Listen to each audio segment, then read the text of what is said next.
Welcome back to another episode of Up the Score Show. In today's episode, we're going to be ranking the most underrated players in the NBA, and we're going to be recapping round two of the NBA playoffs.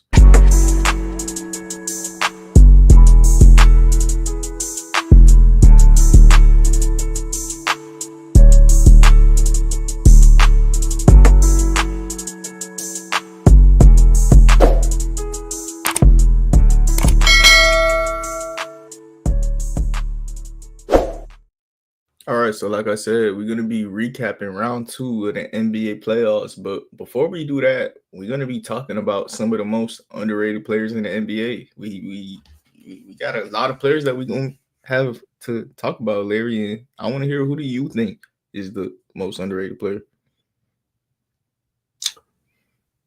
I'll probably go Tyrese Halliburton. Who?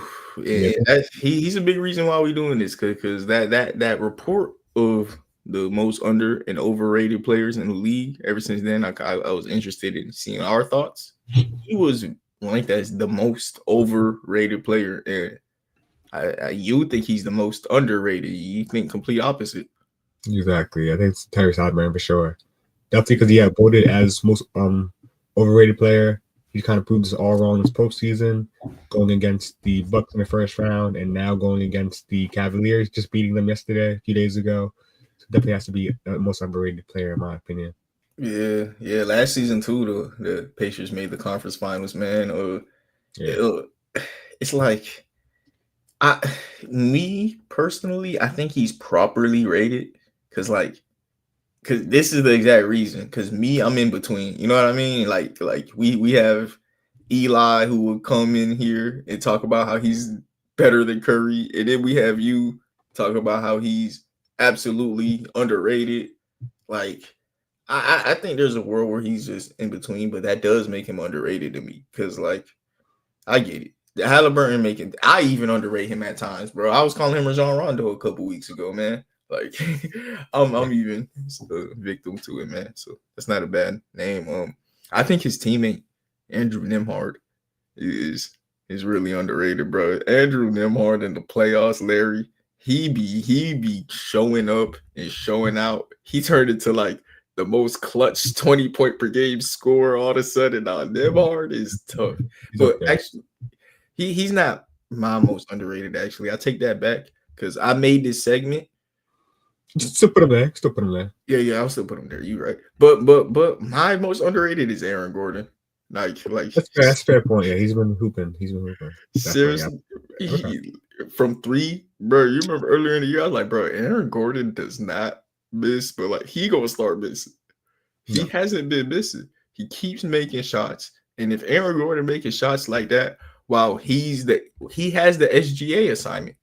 He's their best shooter with the SGA assignment, and one of the best slashers in the league, just because of his ability to dunk. Like, Aaron Gordon is a legit two-way star. Like, it's kind of wild. Like, he's a two-way star, bro. Like, nah, I love Aaron Gordon, man. Clutch. He's clutch, an amazing slasher, 40% three-point shooter, and his guarding Shea Gilgeous. No, Like, 100%. No. That's in there somewhere. 100%. yeah, bro. Yeah, bro. Who else you got? Colin Sexton, I'll look up there. Okay. He's averaging Colin Sexton from the Utah Jazz. He's averaging 18 points per game this season on 40% from three on four attempts. I think no one really talks about him. He's going to be one of the biggest trades this offseason, to be honest. One of the most sought out point guards because of the 3-point ability. And he also averages about 4 assists as well. But the 3-point percentage and 18 points per game, I think a lot of teams need that right now. I think he's underrated. No one really talks about him.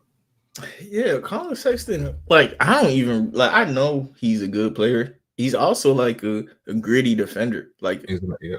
energetic player. Like, I like Colin Sexton, bro. No, I do. But what happened? Oh, he was drafted by the Cavaliers. That's what happened. Him and Darius Garland were Sexton, I the remember. backcourt. It wasn't that bad of a thing. It's just they got Donovan Mitchell for him. Yep, exactly. So like, Colin Sexton, he should get a new destination. I don't know what the Utah Jazz are doing, man. They gotta like start picking pieces. Especially they got those two guards. Yeah, exactly. Isaiah Yeah, Conley, Keontae George. yeah, exactly. So Let Colin Sexton sign somewhere for real, man. No, you right on about that, man. Hopefully they do. Mm. Another player who I think is underrated. Ooh, I'm actually have to look a little bit because I see a player in Anthony Simons who I really there's another guy who I made this about Julius Randle. I underrate him. You know, Julius Randle and Danny Avdia, I think are two underrated players. I like the Blazers, Larry. Like yesterday, I was talking about them. If they build around Danny Avdia and Donovan Clingan, they just get some offensive star player. They is good. Like you need an offensive star, but they also got so many pieces in DeAndre Ayton, Anthony Simons, Jeremy Grant, their Yeah. future picks. They Blazers got to make a move for a point guard, shooting guard, or small forward that like solidifies them. Like I really like Danny Avdia and Donovan Clingan. Donovan King is a rookie, so I'm not going to put him on this. But Zubac, Randall, Avdia, like I feel like those are some guys that gotta get mentioned. I'm gonna put Danny here though. I feel like Denny kind of fell off a little bit since last season in Washington. His numbers kind of went down, averages 2 points more a game, but his shooting like 2% lower from 3-point line and 3% lower from the field goal line as well. But still, definitely a solid player. Definitely has time to develop and grow even more, especially in his first season on the team. Probably one of the reasons why his numbers went down in the first place. But yeah, definitely a solid player, but numbers did go down from last year. Yeah, but he's just a great defender. That's why I said they should get a scorer next to him. Like defensively, he looked amazing. Him and Donovan Clingan. The Blazers also got Sharp, who I like. Mhm. Like the Blazers ain't that far away, but they far away. Oh, you remember I told you Kamara is one of the best defenders in the league? Yeah, he's one of the best defenders. 100%. They got Thibault. Like this team defensively, Larry, they is nice. They just I think they're still waiting on Scoot Henderson to kind of be the guy we were hoping him to be. He's second, right? He was second pick. yeah, and I think that's what they got to start giving up on. We'll see. He's still young.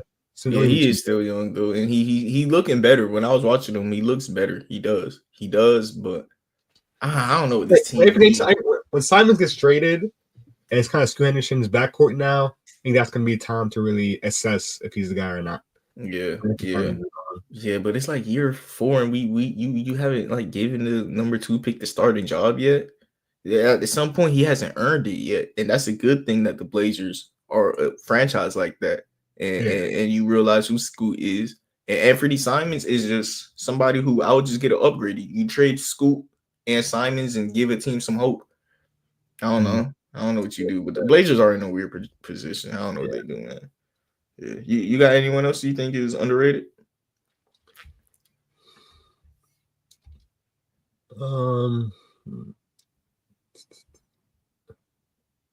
What if the Blazers just like traded for Devin Booker? I don't know if that's a good idea. They're not like a championship team. I think Booker needs like a championship roster around him. Yeah, close enough. They're not really close to that position. So Sharp is his position too.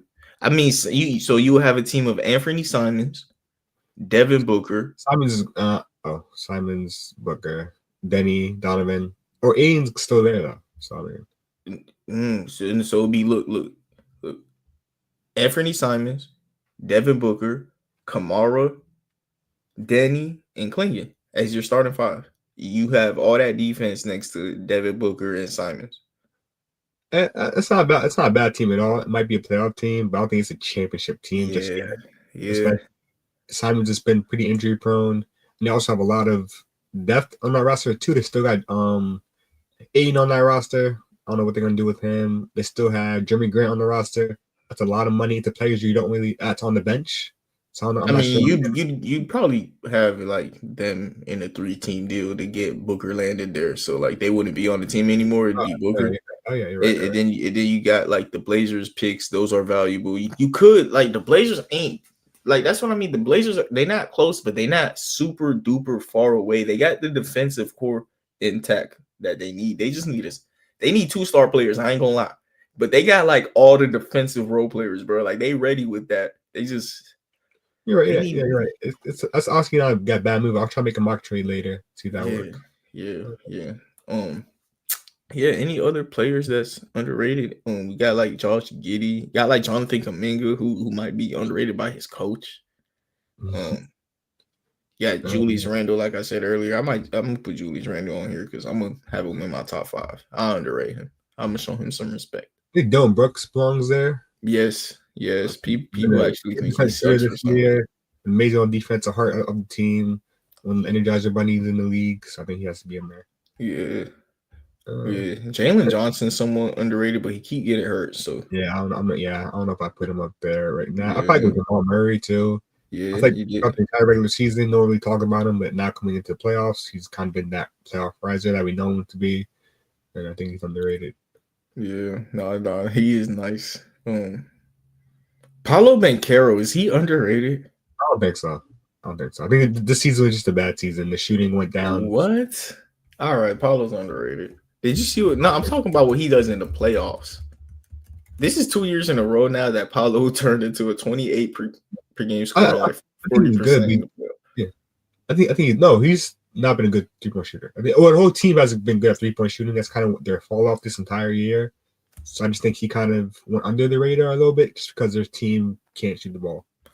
They could shoot the ball. They can't shoot threes. They keep And three, yeah, that's what I'm saying. Shoot the ball, I mean threes. now he averaged 30 in the playoffs this year on 44% on 5 attempts.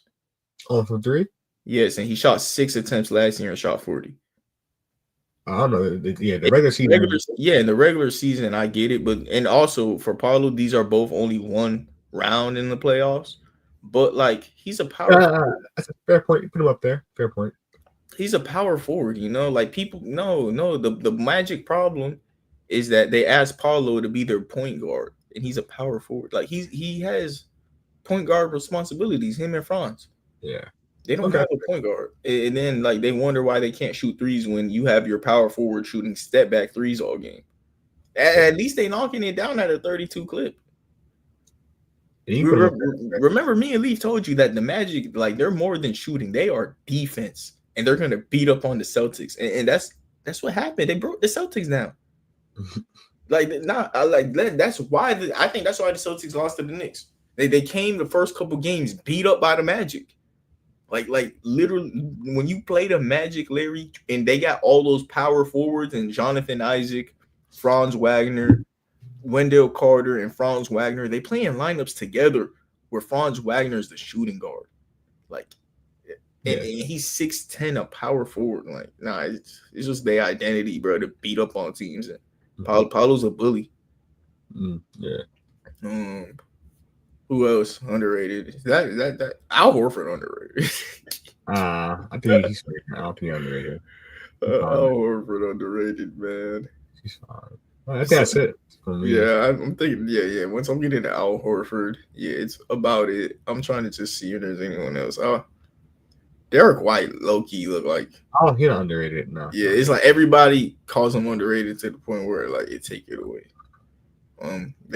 You are right. What do you think about Josh Giddey? I don't think he's underrated. I think he got his shine this season, especially with his highlight reel that went on this season. I think he definitely got his shine as that point guard that can start an NBA team. Yeah. All right. Larry, can you name me the top 5 most underrated NBA players? Number 5, I got Dylan Brooks. Number 4, I got Andrew Nembhard. 3, Aaron Gordon. 2, Colin Sexton.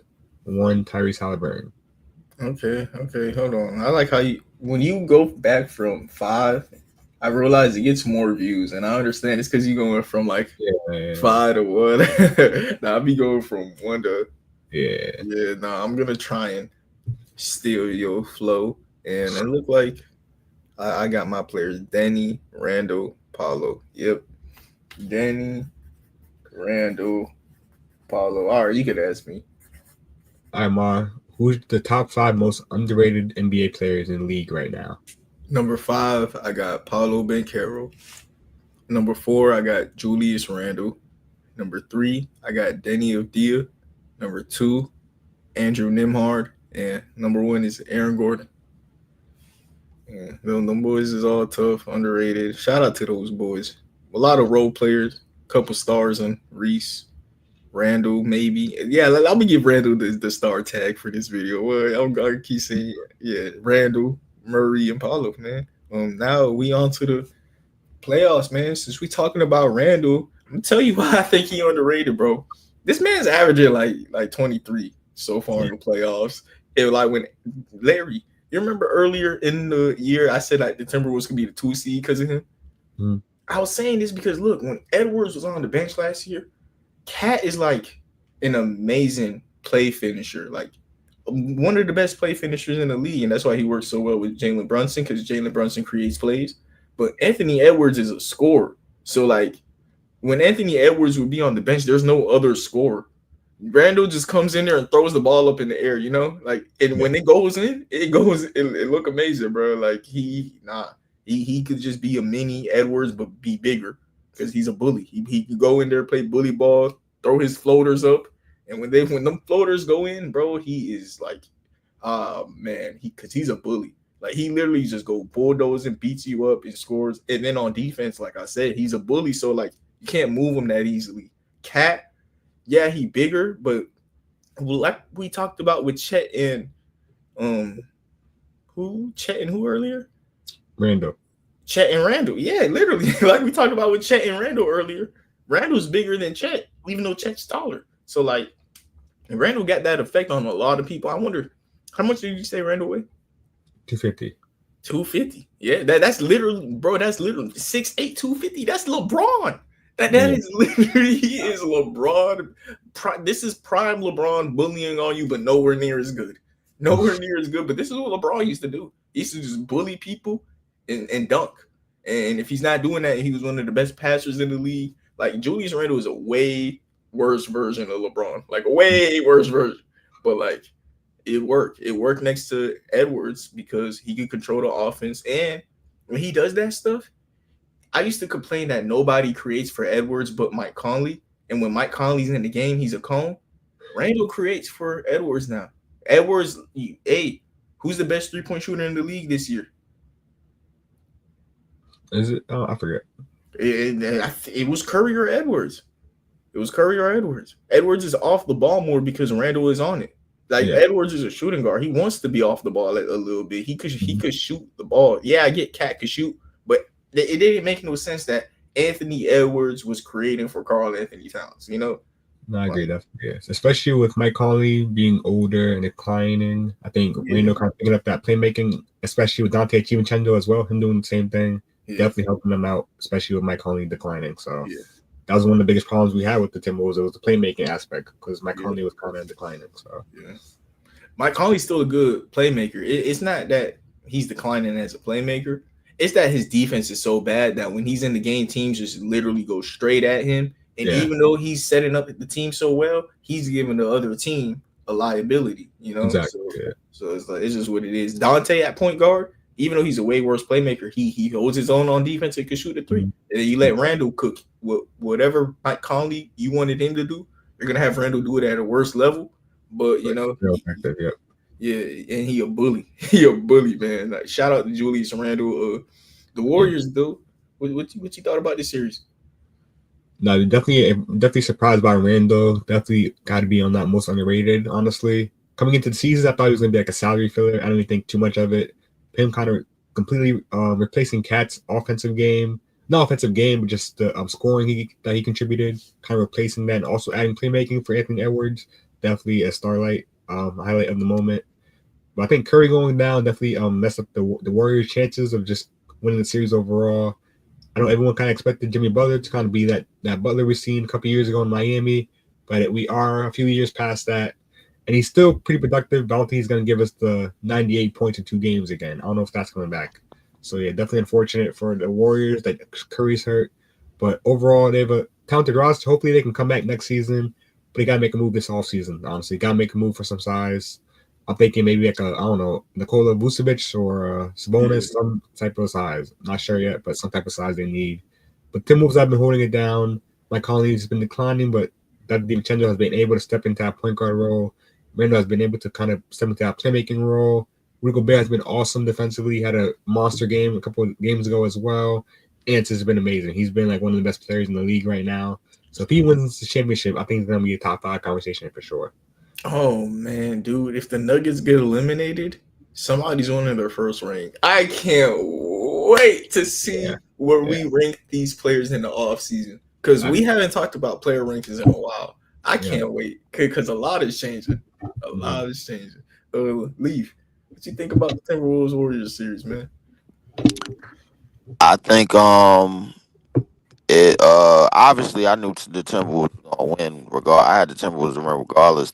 My only problem is the Curry fans get left off the hook. Because Steph Curry he dodged a bullet that Kevin Durant and LeBron couldn't dodge. Um Everybody is gonna leave the door open about if Steph was healthy, this series wouldn't have went this way and this, that, the third, and da da da da da da da da and all of that. So yeah. Me I, personally, me personally, anytime the Warriors is going, bro, like it's like that shit is like just it allows everybody to breathe. You know what I'm saying?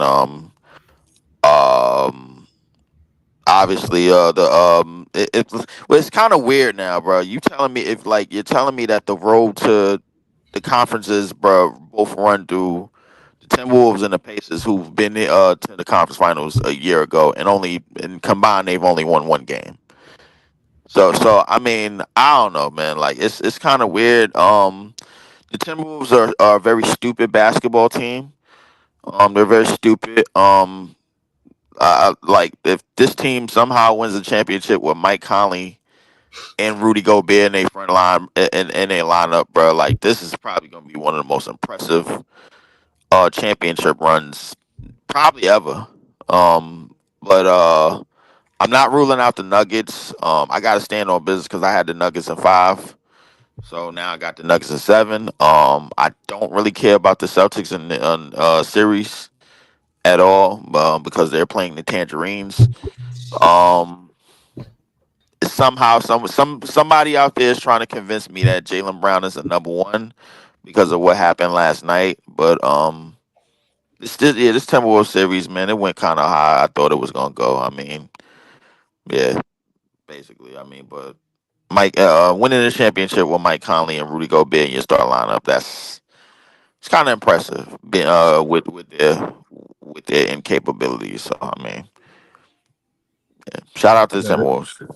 yeah, yeah, shout out to the definitely. Timberwolves for real, And man. hopefully they get.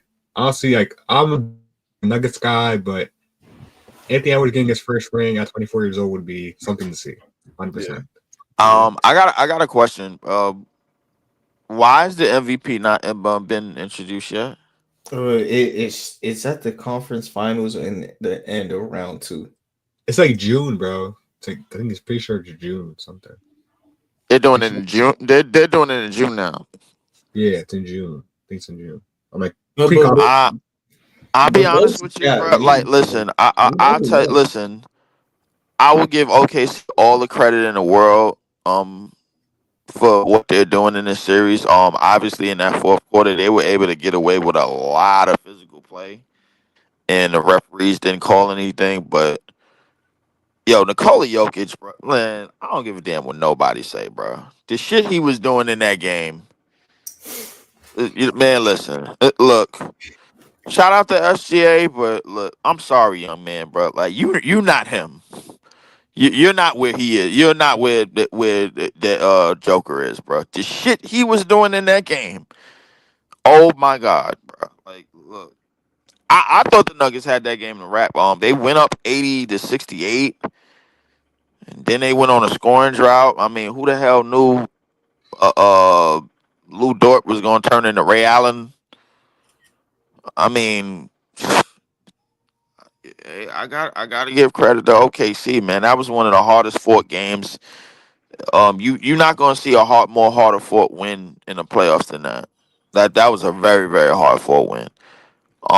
But Denver's been here before. I'm not expecting them to roll over. I mean, they Nikola Jokic on many nights could figure out this defense. He's gotten more and more aggressive. I think it's been said if you allow Nikola Jokic to score and rebound and he's not passing the ball, you got a good chance of winning the game. And if he's not getting a whole bunch of assists, you got a good chance of winning the game. So that game plan seems to work. OKC still has the best defense. Um, like they still have the five best defenders in the league on one team or some shit like that. So I mean, they shout out to OKC, man. They've been doing things, but I still got Denver to win this series. But I got to stand on business. Yeah, I picked Denver as well. It looked like MVP was supposed to be announced like this week, honestly. The last 2 seasons kind of been announced on the 8th, the 11th, the 13th. Now it's gonna be the 16th tomorrow, I think, or 16th today actually. So I'm looking for somebody to blow a 3-1 lead. it might be announced tomorrow, or next week, hopefully. But honestly, I'm fine with the MVP winner being the winner of the Nuggets and OKC series. I'm gonna be honest with you. If Denver wins this series, is it a guarantee that Minnesota's going to the finals? I don't think so. I think Nuggets have a chance at being the Wolves. They still got Nikola Jokic on the team. Aaron Gordon has been amazing. Jamal Murray has been amazing.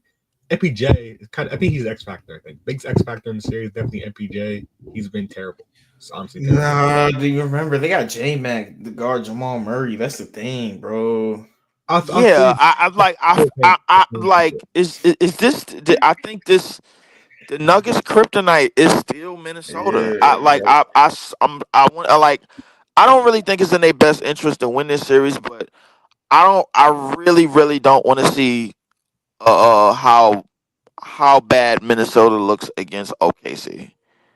I'm not interested in that. I almost agree. I can't wait to see what's the conference finals and how it goes. I can't wait because the Thunder versus the Timberwolves. You got to remember the Thunder biggest problem is they size though, and you're gonna be able to take advantage of that. But at the same time, could you?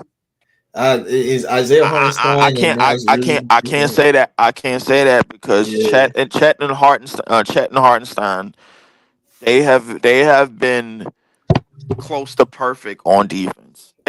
They have been close to perfect. Granted, Nikola Jokic still put up 40 and 15 and like 40 and 22 in game one.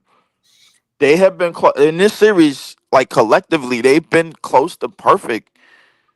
I mean, like, what more could you ask for from them? Like, they've been close. Minutes coaching. Look, I agree with you, Leaf. It's crazy that they coach don't. Them boys, I think this series they average less than 30 minutes a game, and like they are playing good defense on Jokic. I agree, but he likes running Shea at power forward. He doesn't like Chet. I think they should trade Chet in the offseason. How much they play him in the playoffs? I don't think they. Nah, Mark Dangle trade Chet in the offseason. All right, I think we had this conversation before. We was talking about either Chet or J Dub is up out of here for somebody. Yep, but I think Chet was brought back gradually. I don't think Chet is being like, we got to remember Chet got hurt. Him playing 82 games last year is never gonna happen again. Chet was brought back gradually, bro. He's been playing pretty okay in the minutes that he's played. He's been getting his touches. He's been getting his advantages. I'm not gonna lie. Whichever one of y'all said Chet ceiling is still higher than J Dub's, bro. I will have to agree. J Dub is as good as J Dub has been, as good as J Dub will be. I think Chet's ceiling is still higher. Yeah. And I can see that too, and I could agree because how good he is with like how skinny he is. But like that's where his ceiling. I've realized this playoff. That's where his ceiling lays. How much weight he gains. What his ceiling is what his body frame is capable of at this point. Because, bro, I don't like how Mark Dangle in overtime. The Thunder could have had the series won if it wasn't for Mark Dangle and his decisions that he makes with Chet. It's like he doesn't trust Chet in overtime.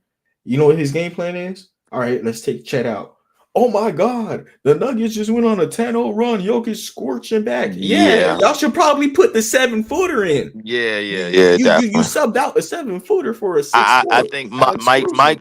Mike Daigneault, he's very fortunate that he's up 3-2 in this series. He's showing me so many incapabilities, and that Sam Presti is far and above the best GM in the league. Sam Presti is such a good GM that he could just roster wise get you to the conference finals. He is throwing out Alex Caruso in power forward while they have a shooting guard that's 6'7" as their second shortest player, and he's putting Alex Caruso at power Do forward. I all right? So do I think they could get away with that against Minnesota? I don't know. That you got a little bit of a different dynamic at the big, bro, because once Minnesota starts going Nas Reed and Julius Randle, now you're dealing with skilled bigs. Now Yeah, you're exactly. dealing with I mean, no disrespect to Nikola Jokic and Aaron Gordon because they are also skilled as well, but you're dealing with guys that's a little bit a different dynamic. Now they're bringing you out, and they can take advantage of certain things. Julius Randle on some nights could look like Carmelo Anthony. I ain't gonna lie to you, bro. It is what it is. On some nights he could look like Carmelo Anthony.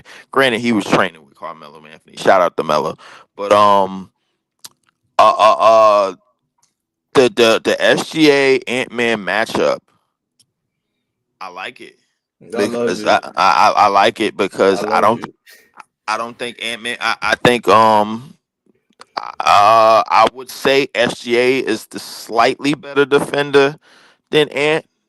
I don't know if I'm going to say a Miles. Uh, I'm not I saying Miles. disagree.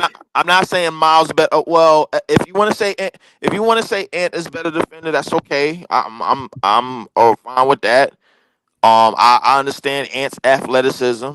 I understand that. I understand Ant has the high flow with his athleticism. However, we seen that SGA make some key defensive plays all year long.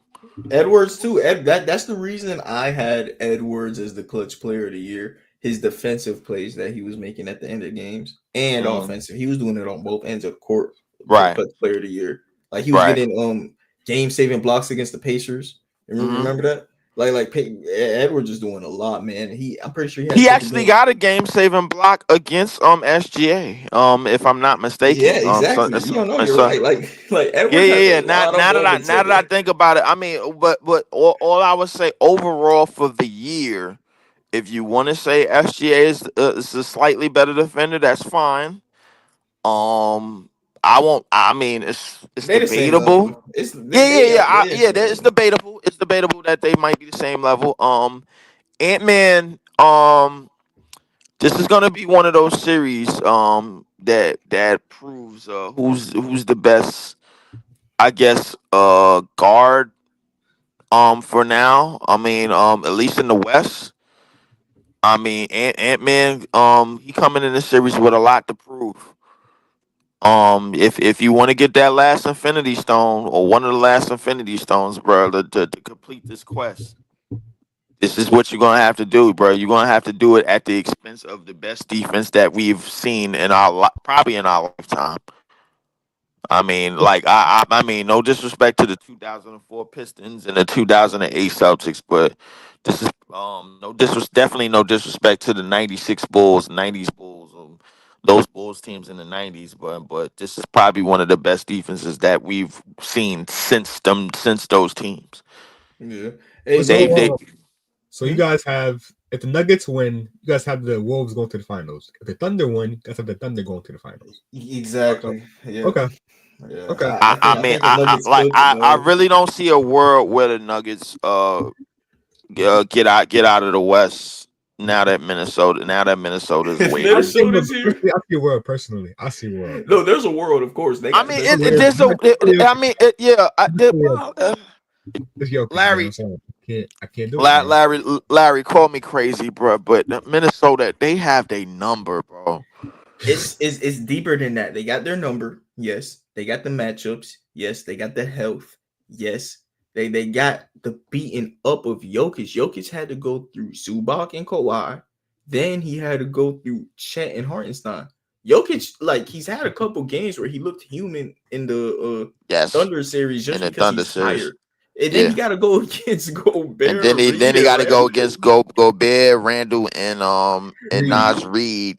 And Like it, Randall's gonna attack him on defense while Gobert's being Gobert.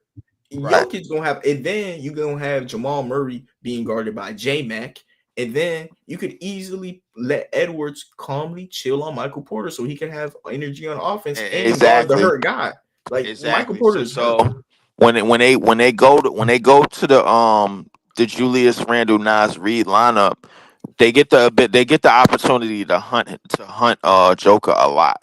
They're gonna, and when they have Naz Reid and Randall out, they're gonna be in five wide with Jokic guarding Randall, and Randall's gonna just attack him, make him even more tired. Exactly. Exactly. And I think Randall actually has the ability to wear him down. Even more so than Cat. I think Cat was mostly not line drive.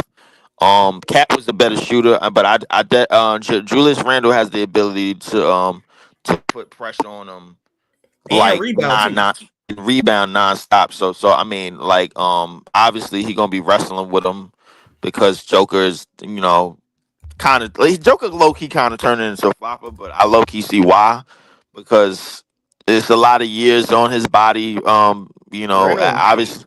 Obviously, he's about to finish a 5 year run where he's been top two at minimum at MVP in MVP voting, bro. Like I don't think we've ever seen a 5 year run like this. I don't think Wow.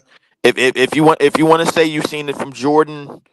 I mean, I caught the '90s version of Jordan's career, but I don't think that we've ever seen a player that is going to finish with the 5 year finish a 5 year peak that Nikola Jokic is about to finish. Nikola Jokic should be sitting on 5 straight MVPs. I said it. Four, Yeah. four, four, A four, lot four, though. He should have Five. one more than he four, does. Type. four. Five. I'm going with five. If That he have hurt, listen. look, Look. Listen. With all disrespect to Joel Embiid, bro, like he should be sitting on 5 MVPs. You With funny all man. the work, like bro, look, Joel Embiid, bro, has robbed us time and time again of like we know for sure, like you and Nikola Jokic is 1A 1B. And you've robbed us, bro, because you not in tip top shape to do this. And Now we leave. looking at Oh, we're what's up? finished what you're saying? Yeah, now we looking at somebody's career that's probably gonna have an injury retirement. Oh yeah, for sure. Yeah. Oh, Leaf. Oh, before we move on to the Eastern Conference final or Eastern Conference proportion of the video, Uh-huh. we ranked our most underrated players in the league. Yes, we did. No, last year was over. This Oh, week is this under. year was under. Oh, okay. Yeah. You got any players that you think we missing? Any player you think super underrated in the league? You see on the list?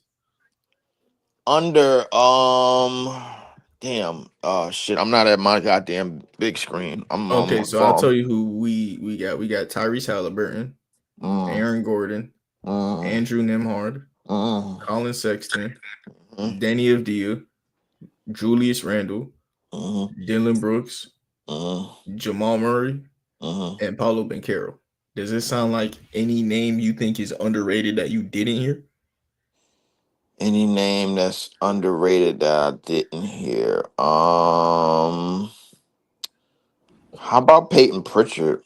Uh, Payne Pritchard not bad. Payne Pritchard is not bad, and he is a reason why the Boston Celtics like. I think they're going to trade one of those guards. no. He's not underrated. He won 6 Man of the Year. He just won the award, bro. He's not underrated. Uh, No, not underrated. but Oh, but he's rated exactly how he should be. Six man, Man of I the Year. guess. He's rated properly. Yeah. I guess yeah, he did win the Oh, okay, award. all right. I mean, I'll take that. How about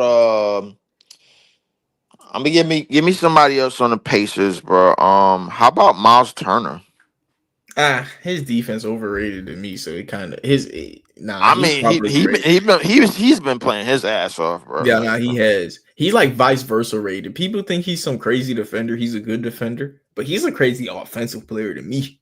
yes, I think his underratedness is in his offense. Yeah, but I think his overrated. This is his Nah, defense. People I think feel he's like some. it counts though. I know, no, I don't think I ever rated him high on defense. I mean, he So, could so block I shots. did.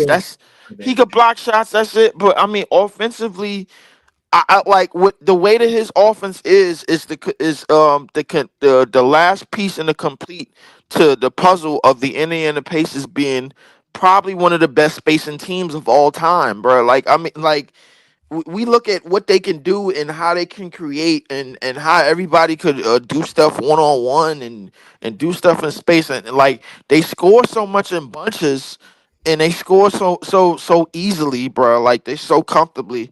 They got a mom and pop type of passer, bro, with Halliburton that makes it all work. But um, with Miles Turner being that stretch big and being on so many nights, it works even better, but because they're not forcing anything, they're getting quality looks underneath the 3 point line, and they're getting into the rhythm, and they're getting everybody's getting into shooting rhythm so much. If not him, then I gotta say Neesmith, man. Neesmith, I think he might win. Pascal too. Honestly, bro, Pascal Siakam deserves to be Nah, here I'm too. not putting Pascal Siakam. Pascal is rated. Nah, I'm gonna throw Neesmith up there. I don't think that there's a better. I don't think anybody is a better hustle player in the left in the league, right, left in the playoffs right now than Neesmith. If there's a hustle player of the year award, bro, like he needs it. There I is ain't a Hustle gonna. Player of the Year award. Who got it? They gave it to Draymond. Oh my god, they love giving him stuff. Yeah. Actually, that's not the worst, bro. Nah, I'm not giving it to Draymond, bro. Whatever. They gave it to Draymond, but yeah, I would say Neesmith because No, Neesmith I was thinking about him. Like, yeah. Keep going. Neesmith and damn if not Peyton Pritchard then T.J. McConnell. Yeah, that boy said the whole Pacers roster. And it's crazy because I was looking at TJ McConnell too. No. Yeah, I'm happy that you like clarified what I was thinking earlier. The whole Pacers roster that whole besides Pacers Siakam roster is is better than underrated, bro. I Immaculate. mean, like, listen, shout out to Rick Carlisle, shout out to Halliburton. As a Net fan, bro, like I was in a room with Nets, with a whole bunch of us. We was talking about signing Nimhart this time a year ago. Yeah. So I mean, listen, I think Nimhart is perfect in the spot that he's in. I think McConnell is perfect in the spot that he is in. Neesmith, everybody on that team is perfect in the spots that they're in. Obi Toppin, even, bro. Like, come on, but like, That's a lot to do with coaching too. That you got to shout out Rick Carlisle for that, yeah, especially last year how I was talking about him. Shout out Rick Carlisle. yeah. Shout out Rick Carlisle, definitely, because he had an Indiana Pacers team back then that was supposed to win, bro. Like, but we all know how that went. But this team could definitely get to the finals for sure. I mean, like, They at the conference finals. They have a 50% chance. yes, if they get to the finals and they go up against OKC, uh, This is one of the few teams that has a chance. It's crazy that like before the playoffs started, Larry, you couldn't convince me that the Pacers have a chance against OKC. But look, the Pacers defense suck, right? OKC shooting suck.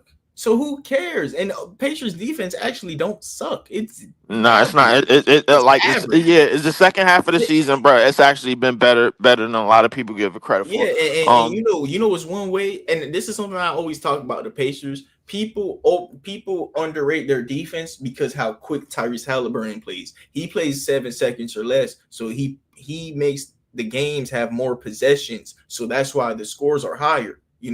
Like Right, instead of taking 20 seconds to find a shot, Tyrese Halliburton finds the first shot, and they're Wait. back on defense. You right. said He does fine. But can you?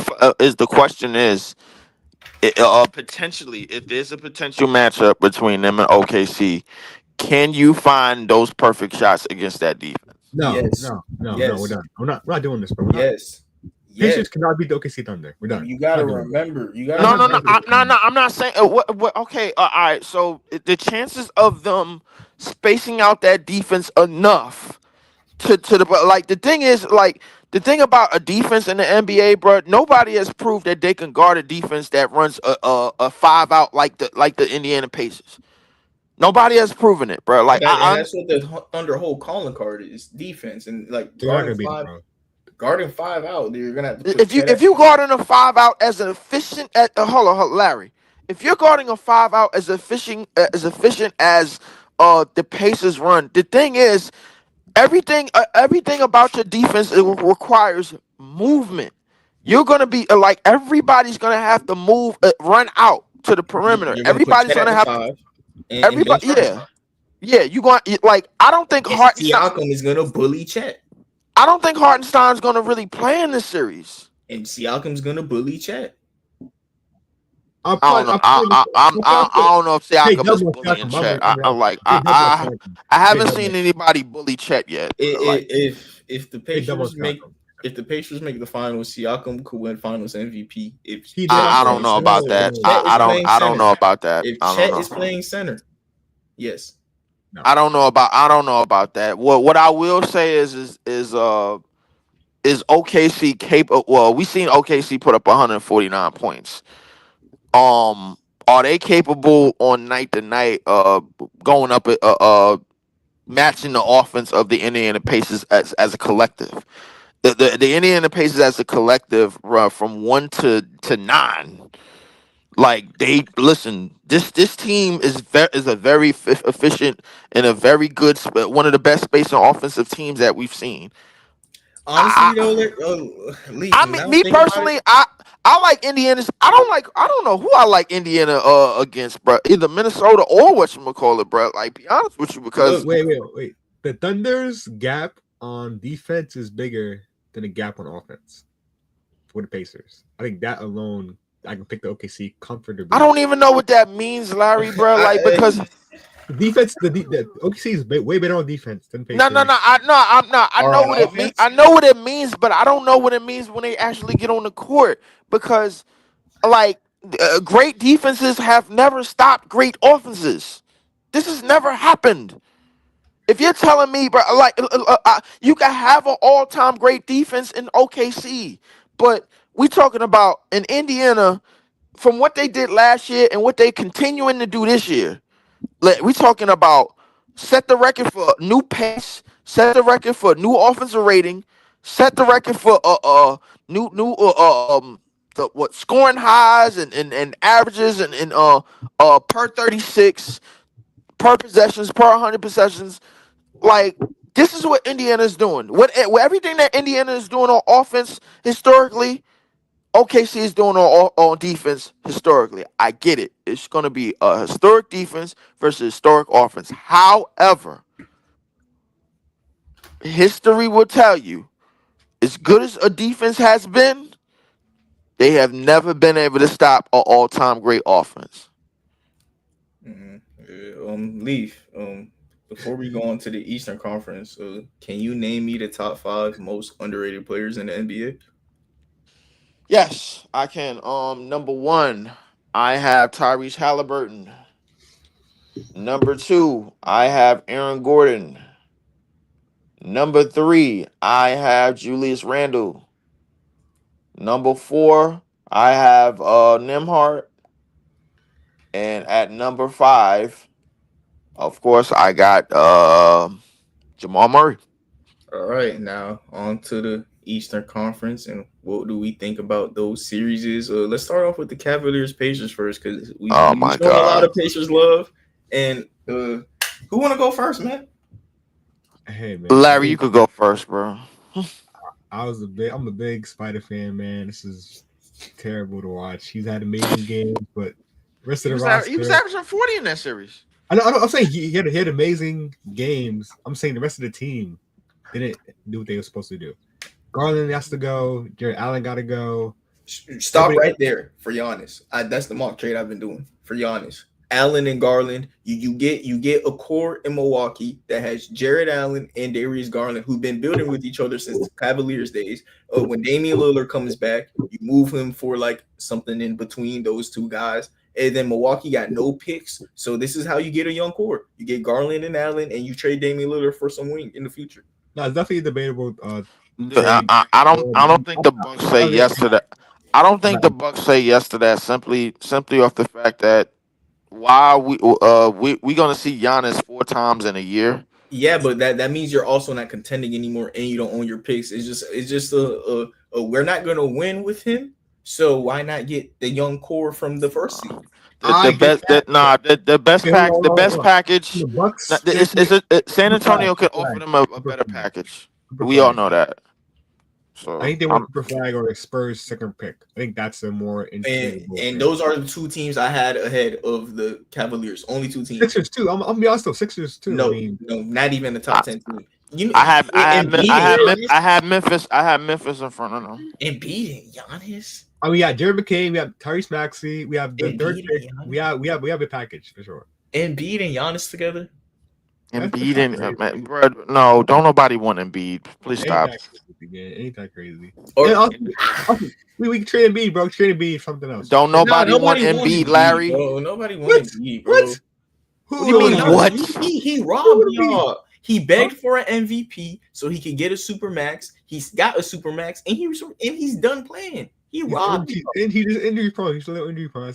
And he knew he was Larry. Well, Larry, look, I say it like this: Cleveland is probably the last team that should be looking for. Like the bottom line is, Cleveland. Me personally, Cleveland they need to get tougher, bro. Like they need better wings. No, it's not just gonna be Giannis, bro. Like I think Jared Allen has ran. I don't think Jared Allen should ever be in a playoff game again. Jared Allen, bro, is just not ready, bro. Like he's not the guy that's tough. That's tough. He's not the guy. They don't have anybody on that team that's rallying the players, bro. Like Donovan Mitchell. I mean, as good as he is, bro, he's not rallying them guys, bro. Like he's kind of a nice guy. Everything comes down to mental with this team, bro, and how they lost this series. Mentally, bro, they just got taken out of the series, bro. Like I mean, I get the injuries, man, and everybody and somebody out there is gonna slight Indiana for not beating a healthy team or whatever. Darius Garland did hit the court. Darius Garland is very important to what this team does. So I'm not looking to get rid of him. What you need to do is get tougher at the wings. They need like a Najee Marshall, and they need like a better big man. I like a better big man would probably be like a Daniel Gafford type, somebody that's tough, bro. Like I need somebody that's gonna do the dirty work. They need some dirty work guys. I don't think they have dirty work guys. They got two skinny dudes in the front line, bro. Like Evan Mobley, Evan Mobley is starting to develop the soft tag, bro. Like even though he's one defensive player of the year, like I mean, like he's starting to develop the soft tag because he's playing next to Jared Allen, and Jared Allen is kind of rubbing off on him, bro. Like they need some more toughness. They need to just get tougher, bro. Like I'm not gonna lie, this team. This team had they had the pieces, bro. Like they just got to get tougher.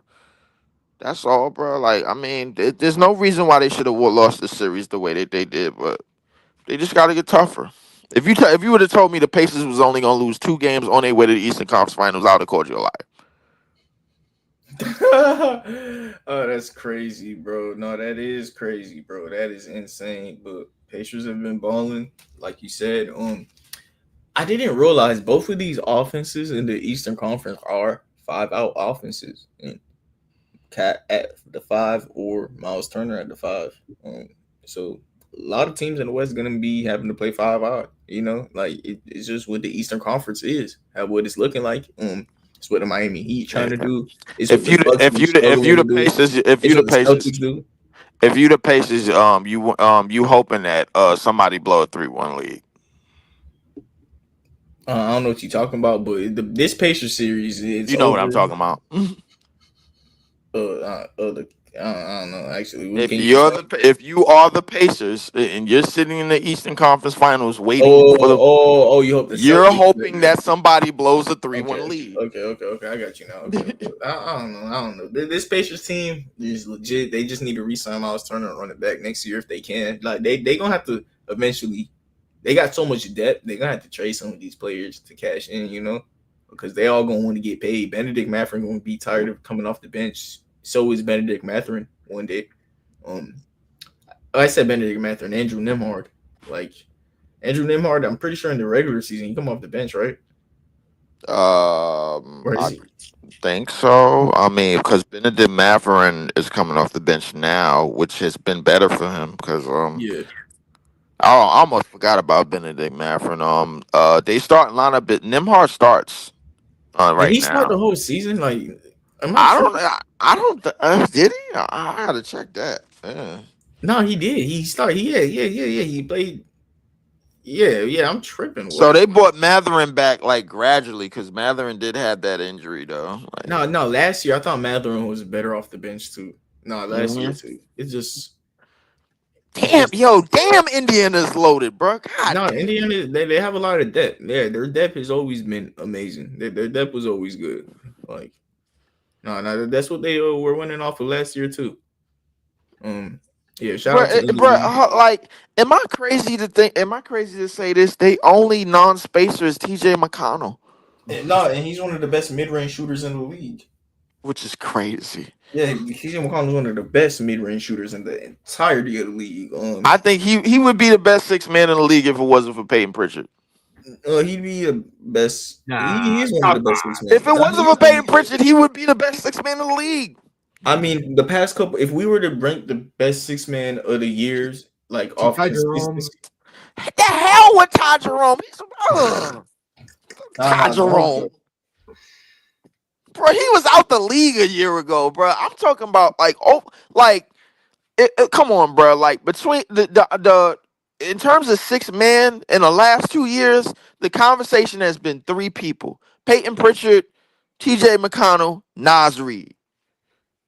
That has been the conversation. It's been a 3-player conversation. That's it.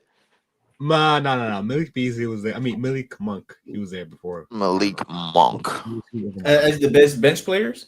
Yes. As the best players, the best reserves in the league, bro. Like in terms of team success, bro. TJ is top Reid, 5, not top 3. That's it. Naz Reid, Peyton Pritchard, and TJ McConnell have run the gauntlet.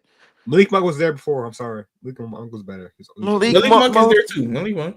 He was over TJ McConnell. That's what I'm saying. He's over Malik Monk had a year, bro. Great. He had like 2-3 years, bro. I'm sorry. Now Malik Monk had a couple years. Yeah. TJ McConnell's like he's like 4-5, bro.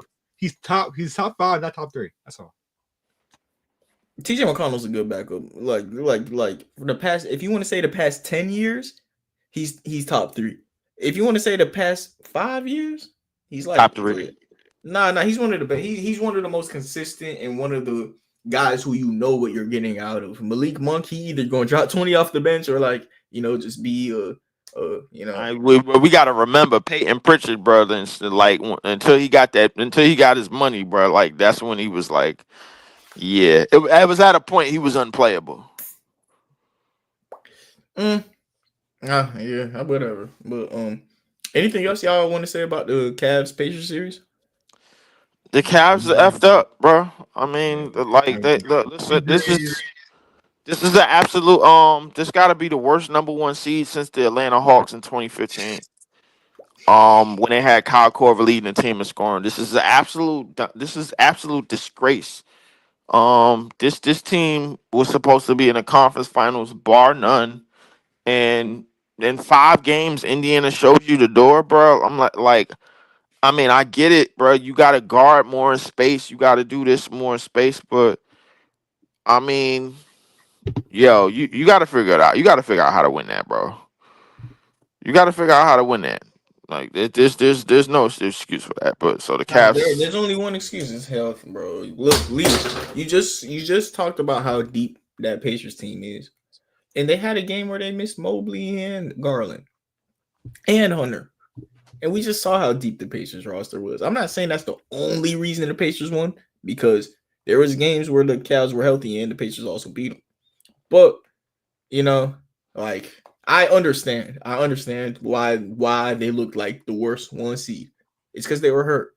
So they probably were, like, because they were hurt. But if they were healthy, this would have been a good series. This really would have been a good series if they were healthy. And it's so unfortunate. I got people telling me if they was healthy, Indiana was still winning this in 6. Did you see the game where they were healthy and they put Tyrese Halliburton in his zone? Yes. Oh my.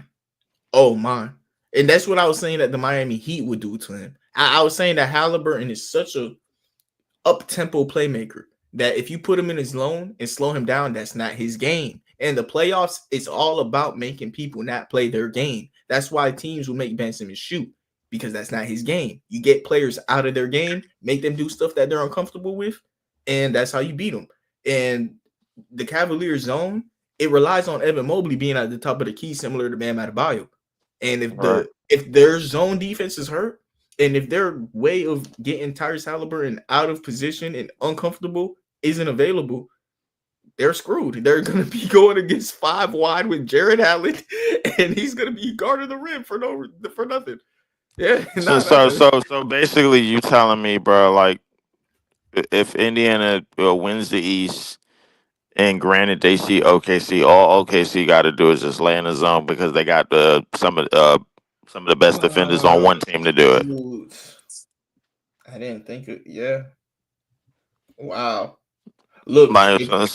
So basically, you telling me like this, like it's a couple of teams that's left. They have no chance of winning the winning the NBA Finals, no matter what the hell they do.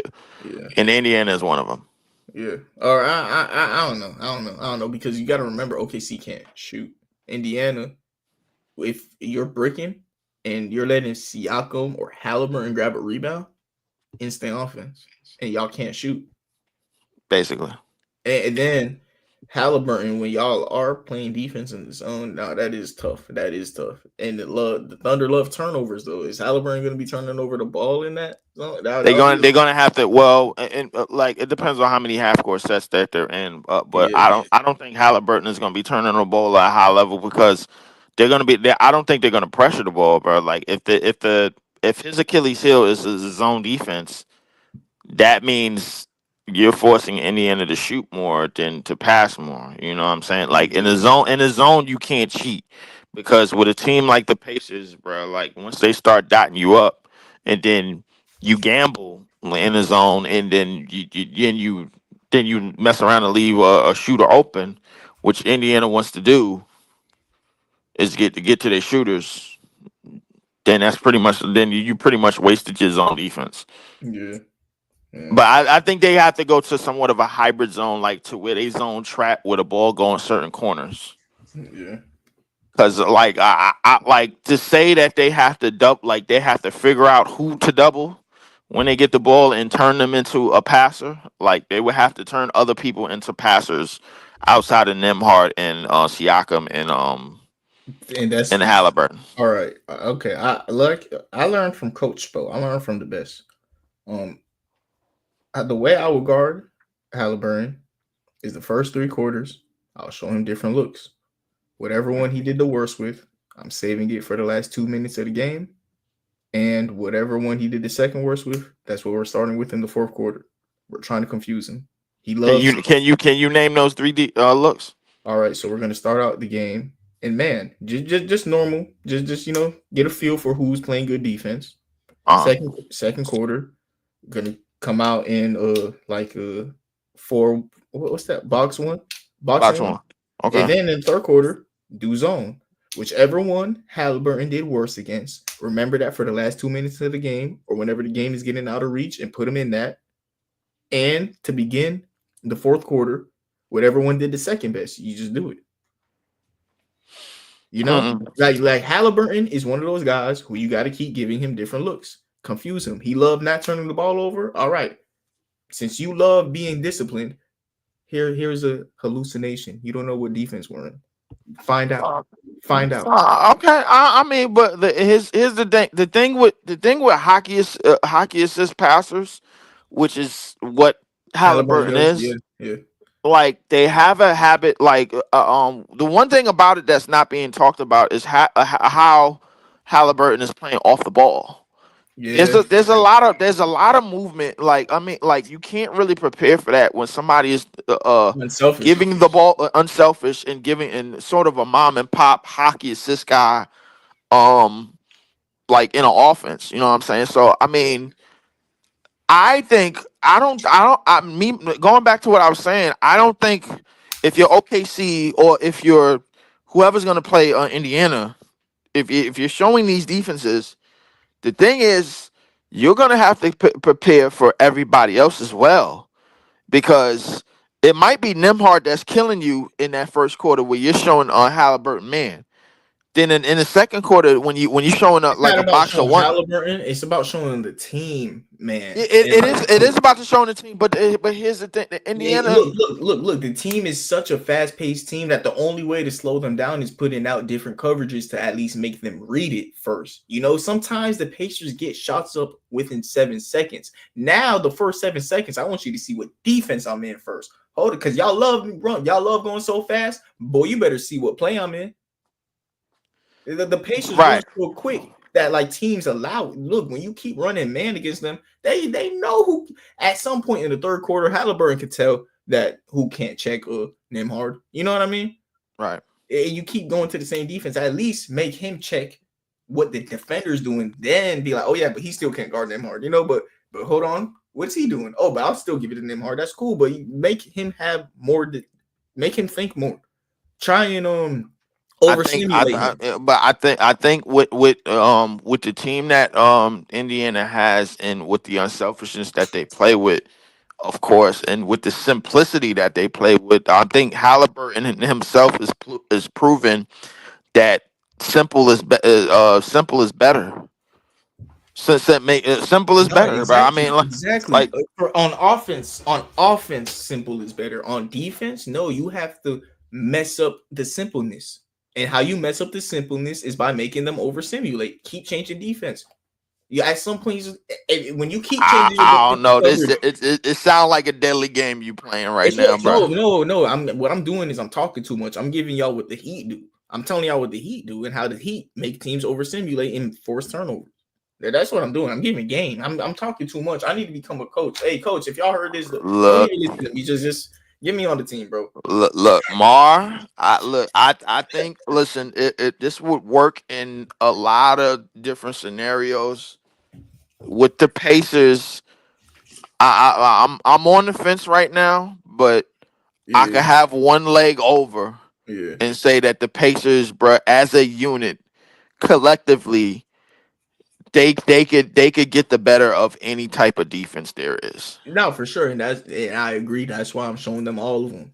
The only way that they can't get the better of the defense is if they overstimulate and don't know what they're facing. That's the only way.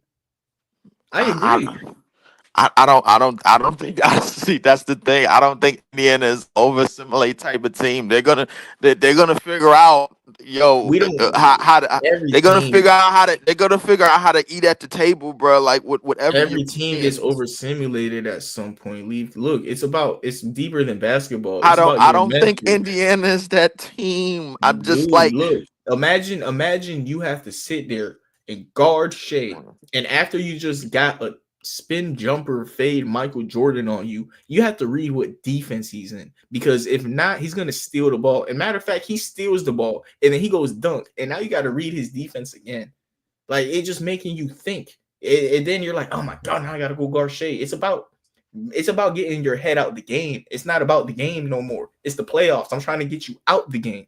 Get your head out the game by right. putting out different defenses. That's the only way. The Pacers know what they're doing. So you got to get them out from knowing what they're doing. No, you don't know what you're doing. I'm in boxing one. No, I'm in man now. I'm in zone. No, you don't know what you're doing since you're so smart. You don't know no more. Take everything. That's just what you got to do against the team. I listen. I tell you what. If we see like live footage and game footage of this, I will be the first one to hit you up and be like, "Yo, You see, if the Indiana Pacers figure that shit out in seconds, I will be the first person to hit you up and be like, "See, you still want to be a coach? You still want to coach? That's what you want to do? Look at this. I'm gonna hit you up with, bro. I'm going to hit your phone up with a whole bunch of goddamn footage and stills of Nimhart putting up shots from putting up bombs from 40. Halliburton just taking what the defense gives them right there at the 3-point line. Neesmith getting easy cuts once they get out of that defense, once they start to switch it up after a couple of possessions. I am going to hit your phone up and be like, yo, this is what you was talking about when you talk about switching defenses? This is what you was talking about? You sure? Nah, Halliburton lit, man. Let's move on. I'm trying to tell you, bro. Yeah, let's move on, man. Yeah, the Knicks Celtics, man. What you been thinking about this series? You think the Celtics got any chance? Yes, they do. 2 games in a row, they can win that. Do you think they do it? No, not thinking. All right. What about you, Leaf? Kind of the same. I don't really give a damn about this series, being that both teams I can't I despise both teams equally. The Tangerines and the Celtics, bro. Like, if both teams could lose and then the Pacers get a bye, bro, I'm cool with that. So Knicks Pacers, you got time. I mean, I got Indiana regardless who they play, bro. Like, I'm that's just me. That's kind of biased the way I'm talking about it, but I got Indiana regardless. Indiana, like chip, they can win a chip. They could win the East, but not going to the West. What teams in the West can they beat? Nobody.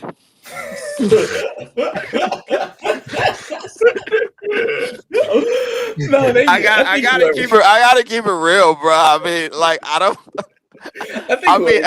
after everything I said about OKC being the top diva, them being the top one, I don't think they can. Y'all bullshit the whole thing for an hour, bro. I don't think they can beat them, bro. I'm sorry. Hour, bro. I don't think they can beat anybody that's left in the West, bro. I ain't even think they can beat the Warriors if Steph plays. I'll be honest with you, bro. Like, it's Indiana, bro. Like, what are we doing? Somehow, like, all right, but for real, somehow I know that the NBA is gonna get down to the business portion of this, and they might mess around and have the Knicks win it all. I ain't gonna lie to you, but dude, that would be crazy, bro. That would be psychotic, bro. Pacers, like, can y'all talk that series out to me? Like, I'm trying to think in my head. The Knicks is gonna play right into the Pacers' hands, bro. Like, people don't understand that the Pacers. OG guarding Hadley. Wait, who is OG guarding? OG is gonna have OG and Mikal are gonna have to run. Oh, Mikal's gonna guard Hadley. You right. So you put Mikal on Hadley. That is, oh my god. I think the Knicks about to make the finals. The Knicks could make the finals if, but here's the thing. Why did the Heat trade Jimmy, bro? The Knicks could make the finals being if the defense is on point. However, they're like, the problem with the Knicks is that they don't guard the 3-point line. They don't guard it. We seen it in the Celtics series, bro. The Celtics just wasn't hitting, bro. They don't guard the 3-point line. They don't guard it. Like, it's not like they running shooters off, bro. Mikal and OG are lazy. No, they can be late. They can be very lazy at times. You put OG on Siakam, huh? You put OG on Siakam and Mikal on Halliburton. OG on, oh wow, OG on Siakam. Damn. Oh yeah, you looking for a fight? Oh wow. and OG and Siakam teammates. So like OG. Yeah. You looking for a fight? Oh man. They familiar with that matchup. Yeah, you put OG on Siakam. Yeah, he's familiar with him. Yeah, and then you put Mikal on Halliburton. And Josh on what? Nemhard, Neesmith Nemhard, or Nembhard, yeah. and then you put Brunson on Neesmith since he's a shooter, and then you put Cat on Turner and tell him to out rebound him. I think Nemhard and Neesmith is going to take turns on Brunson. Nemhard and Neesmith, yeah, for sure. Everyone's gonna look. Everyone's gonna be calling Neesmith to do go screens so they can get the switch on Brunson, and Neesmith is gonna run to the corner. Like he's gonna set a screen, run to the corner, so like you force Brunson to No, switch. nobody is Brunson paying around with him. attention to how every time Brunson does a spin move, he's trying to elbow somebody in the ribs. Hey, Nobody, no. On the play you're talking about, on the play where Hart He like caught JB. No, he caught JB, bro. Like, listen. on the same play. But this is the problem when you put taller defenders on them, bro. You got to put somebody that can match. You got to put somebody his size and that can match that type of dog energy on him. You know what I'm saying? Yeah, Like, and him and Mikal are teammates in Nova. That's dog. Villanova boys. Mikal is not a dog, bro. Wait. No. Him and Mikal are teammates. What I'm talking about? I'm talking about Mikal guarding him. I'm stupid. Yeah. McConnell. Okay, so who would the Pacers matchup be defensively? The Knicks have a good defensive matchup. The Pacers, the problem is on Brunson. You got to throw multiple defenders at him. You got to throw. The Knicks making the. Oh my god, bro! No, I think we get a little bit. The thing is, the problem with this series, we're gonna get a little bit too wrapped up in the matchups. What people fail to understand is that Indiana, bro, like they have a mom and pop system, bro, when it comes to their offense. That if Brunson is getting down and scoring tough twos, I guarantee you, bro, the Indiana Pacers are inbounding the ball and scoring in 3 seconds or less. All right. Last thing I'm looking at is the Knicks. They got Mitchell Robinson, so they got 6 players. They got McBride. I think that's 7. McBride's been terrible. He's been one of the worst players this entire offseason, bro. McBride defensively has been good. He's averaging 4 points, bro. Like 35% from the field. I mean, but defense, you got to look at his defense. Defensively, he's been better. He's not playable. Most situations, he's not playable, bro. I'm sorry. No. The reason he's not playable is because you have to play Jalen Brunson like 40 minutes this series, and McBride is 6'1". It's the reason they traded Quickly. He's not bad, but he's gonna be playing shooting guard at 6'1". Quickly would have been way better, bro. But he's also would have been paid, and that's not worth paying. You rather pay Karl Anthony Towns. So like the fact that they got a Quickly replacement kind of with McBride, it's cool because they got Cat added along to it. But I mean, McBride could play shooting guard for them like 10 minutes. That's what I'm asking. I'm asking for 10 minutes out of McBride and 15 out of Mitchell Robinson. All they need is a 7-man rotation. I'm not gonna lie to you, bro. Like, if Indiana win the East, bro, Reggie Miller is going to cry tears. Oh man, he's gonna cry tears, bro. But I'm gonna tell you why he's gonna cry tears. He's gonna cry tears knowing that the Indiana Pacers can't beat nobody in the West. The Pacers might be whoever would come out of the East might be. No, they're cooked. No matter what, if the Knicks come out, the Knicks are cooked. I think the Knicks like in a matchup against the Pacers might got it. But like if the Knicks come out, they got a 7-man rotation. They cooked. All those West teams are gonna beat up on a 7-man. That's a fact. That is a fact. This is a 7-man rotation. That is a fact. Okay. Like the only thing that could really ruin this is if Denver come back and win this series.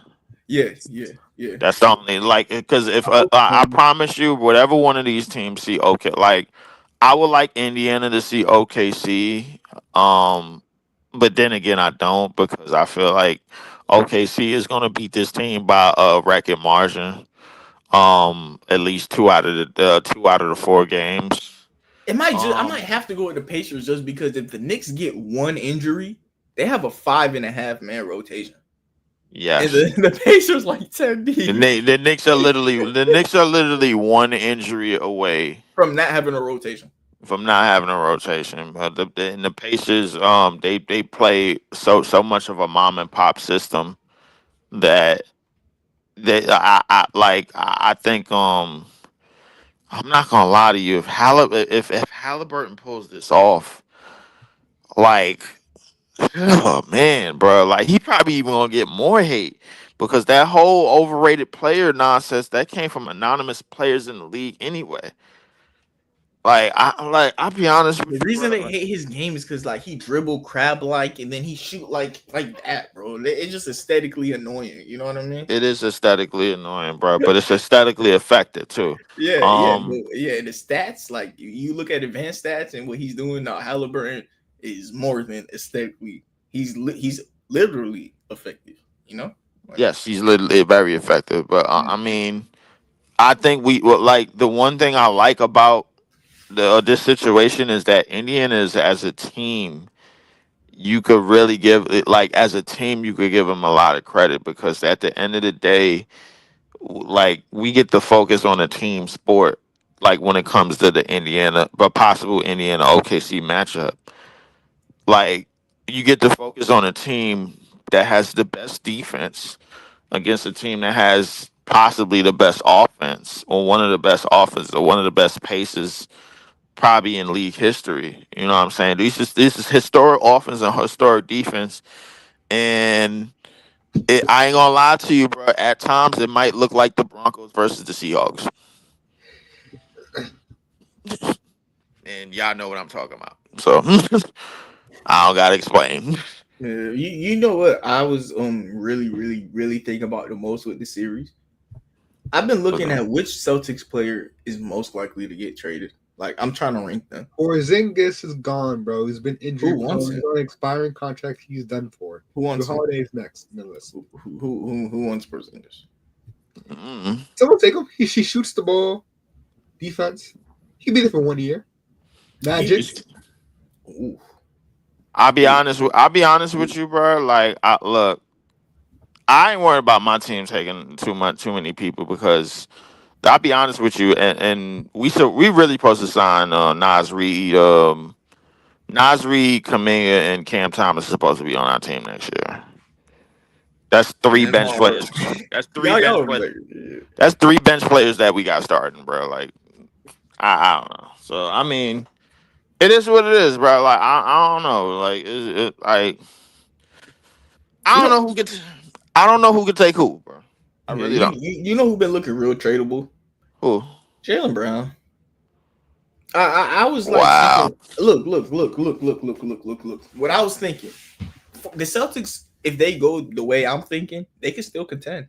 You trade Jalen Brown and Porzingis for Giannis, and you, No, Hey, no. man. I ain't gonna lie. I got They Jalen they Brown. they no they no Mar they wait. I Mar hear Mar. that. Leave. It's okay, but I got Jalen Brown going to the Rockets trade coming up soon, bro. Don't worry about it. Look, Jalen Look, Brown, like, look, I don't. what is He's with not this bad. Jalen Brown to the Rockets? Y'all been screaming this for like the last 3 But years. now it's gonna happen because they have to blow it up. Now it's gonna You happen. don't have to blow it up, but They like, have that some guy But you got can no, here's the thing. If you're telling me that Boston has to blow it completely up, that means that means Tatum is definitely sitting out next season, which I thought he wasn't going to be anyway. He's going to be he's only Tatum is trying to do what only two players have done. Come back from an Achilles injury and still be who you've been before that. who's two? that's why I'm saying KD. Dominique Haiti Wilkins. and Dominic Wilkins, those are the only two that done it. That's why I'm saying you trade Jalen Brown and Porzingis and make Tatum Scottie Pippen. All right. You officially make him Scottie Pippen. You have Wait, to. trade. Jalen Hold up. Brown and Porzingis for Giannis.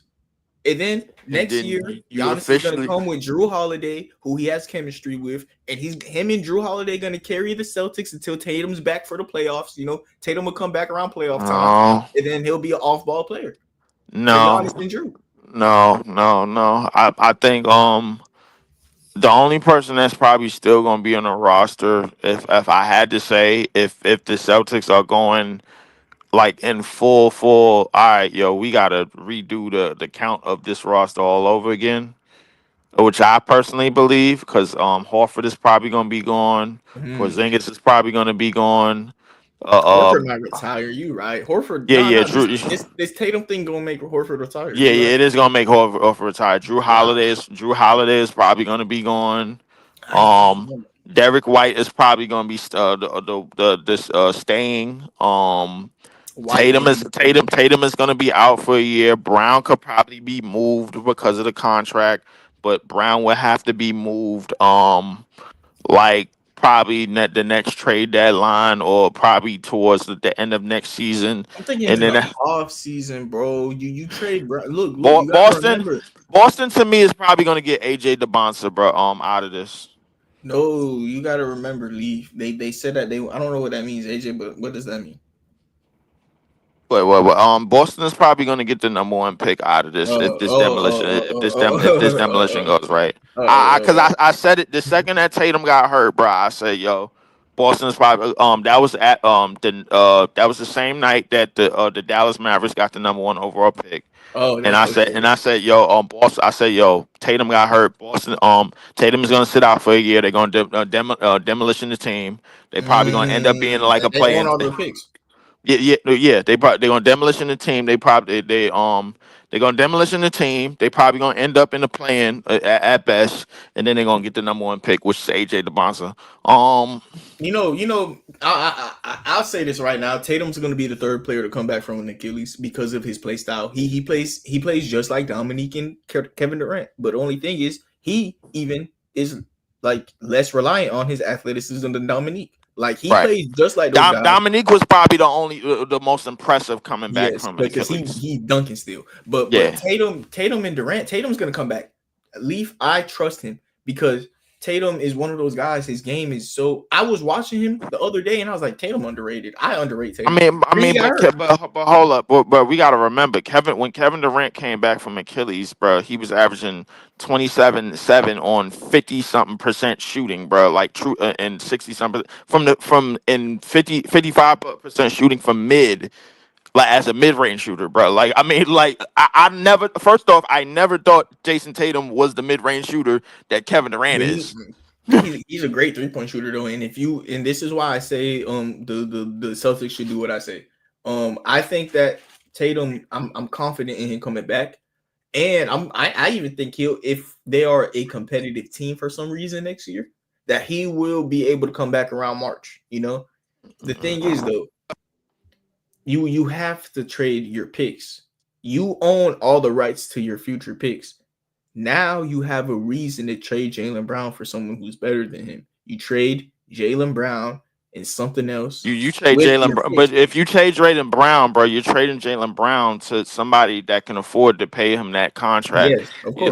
But you're gonna pay Jaylen Brown for younger pieces. No, in this world, you're trading Jaylen Brown. No, I said you trading. No, you're not trying to retool. You're trying to rebuild because Tatum in the next world in your next run, Tatum is gonna be the true number 2, and then you're gonna rebuild from the ground up.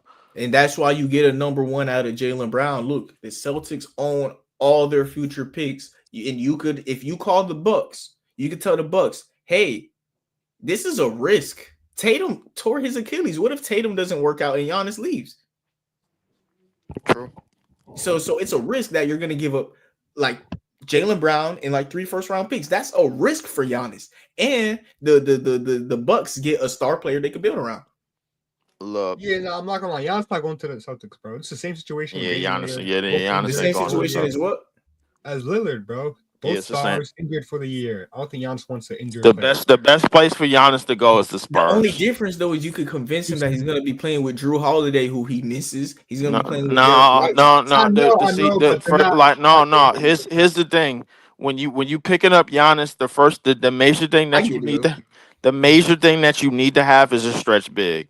The only team that fits that scenario, bro, is the San Antonio Spurs, man. Like Wemby is Wemby is not the least bit shy about jacking up 10 threes a game, bro. Like I would like that, but the question with that team, NBA is clearly trying to get Wemby into the playoffs. Who would set screens on that team? Giannis probably. Giannis. No, he doesn't. We just Barnes. But Giannis is going to be playing in somewhat of a systematic set, bro. you're playing in San Antonio, you're gonna have to do the little things. Like you gonna have to do the. I'll say Barnes can set some screens too, man. You got Barnes there. And Harrison Jeremy Socon too. Jeremy Socon's there too.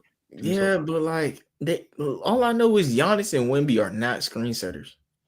They don't do it. But I'm not gonna lie, my thing with Spurs and Giannis is Giannis gonna have to turn into one. Giannis is closer to the screen setter than Wemby is. He was supposed to turn into one for Damian Lillard, and he didn't. So you think he gonna do it for De'Aaron Fox? No. That's my thing with De'Aaron Fox. But I don't think he's a good fit. If Giannis comes to the Spurs, I think Fox gotta go. In my opinion, Fox gotta go. I mean, bro, like it's better than the other. It's better than the other packages. It's better than the other packages that y'all mentioned, and a lot of other packages. Y'all got Giannis playing center. Like, come on, bro. Like, I mean, like, if he's not a screen center and y'all want him to play center, that's worse. You're right. Yeah. No. That's why I got him and Mobley in Cleveland. Mobley.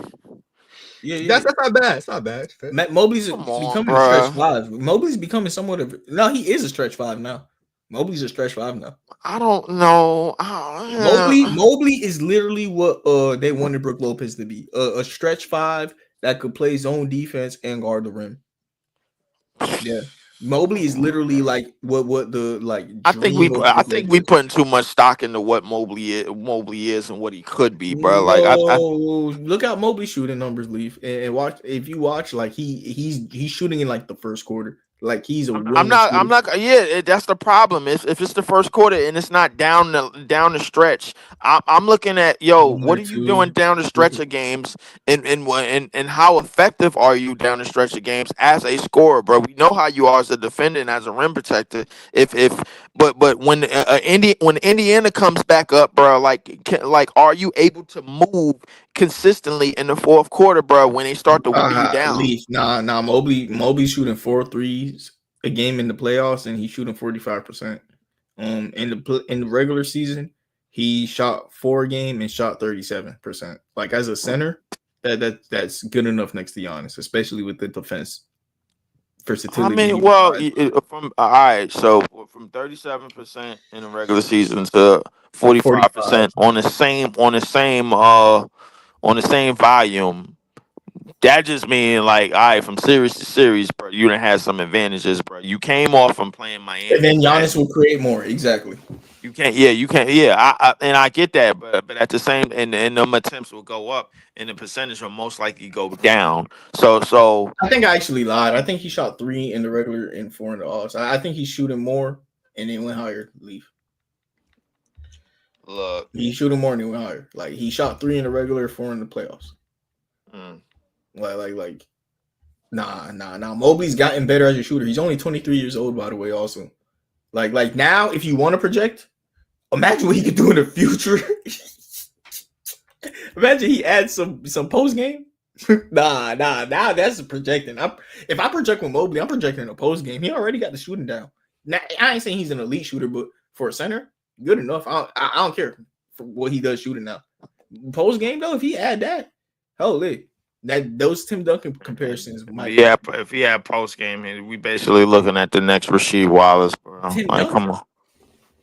If he has the post game with a 3-ball, we basically looking at the next Rasheed Wallace, bro. Like listen, like everybody understands that the mold for bigs, bro, in today's league is basically Rasheed Wallace skill set. You being able to pick and pop and hit the long ball 3, and being able to hit a catch and shoot mid range and have that type of touch, and still be able to have the athletic prowess to block shots and grab lobs and finish at the basket, bro. Rasheed Wallace is the template for bigs in this league, bro. Like if he played today, bro, he would be a top 5 player easily.